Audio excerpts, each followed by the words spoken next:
suis Logan Perry, et pour mon deuxième mini-défi, je vais expliquer les rôles essentiels que les micro-organismes jouent dans leur écosystème. Alors, la première raison que les micro-organismes sont si utiles dans leur environnement, et ils peuvent décomposer les composés que les animaux juste ne peuvent pas faire. On prend le cellulose par exemple. Si tu regardes la formule, c'est peut-être un peu difficile à comprendre, mais c'est très simple. C'est simplement prendre une molécule de glucose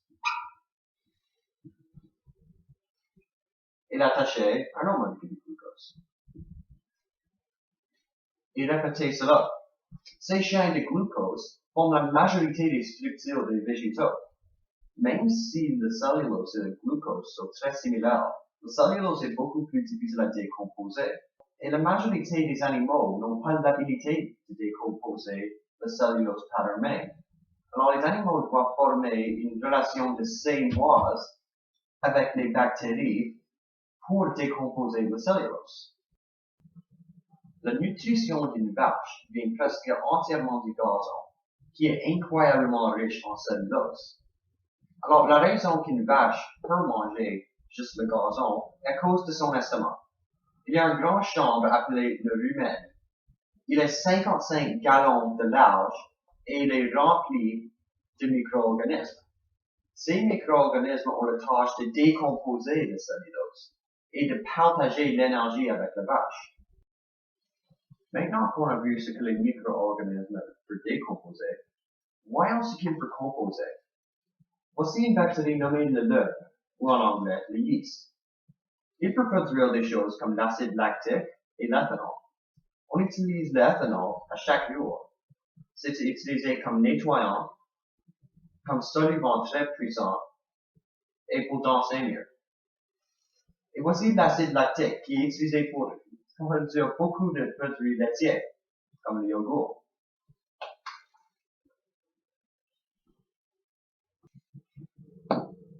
Alors, il est très difficile de trouver l'azote sous forme naturelle dans l'environnement.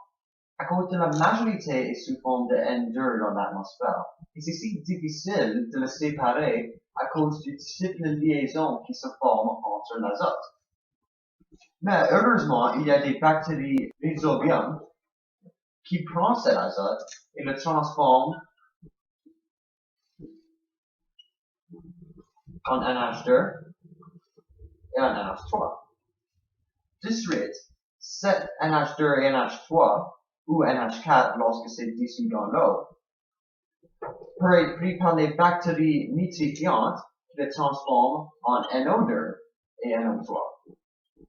Cet NO2 et NO3 peut être absorbé par les plantes et de suite être mangé par les animaux pour produire un écosystème fonctionnel.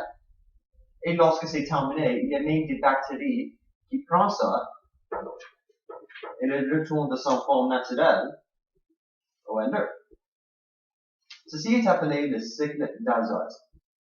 Un dernier rôle essentiel des micro-organismes dans leur environnement est le début et la fin de chaque chaîne alimentaire.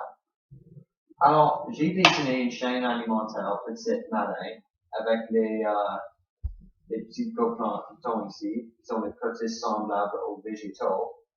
Et il commence avec eux, qui utilisent de la photosynthèse pour produire de l'énergie, qui sont de suite mangés par le zooplancton herbivore, qui sont de suite mangés par les zooplanktons carnivores, et ensuite les poissons filtres, les poissons carnivores, et les plus grands poissons carnivores, jusqu'à temps que ça arrive à moi, qui est calamar. Mais, après que les organismes se mangent, ils sont restés là. Et si ce n'était pas pour les bactéries décomposeurs, ils resteraient là.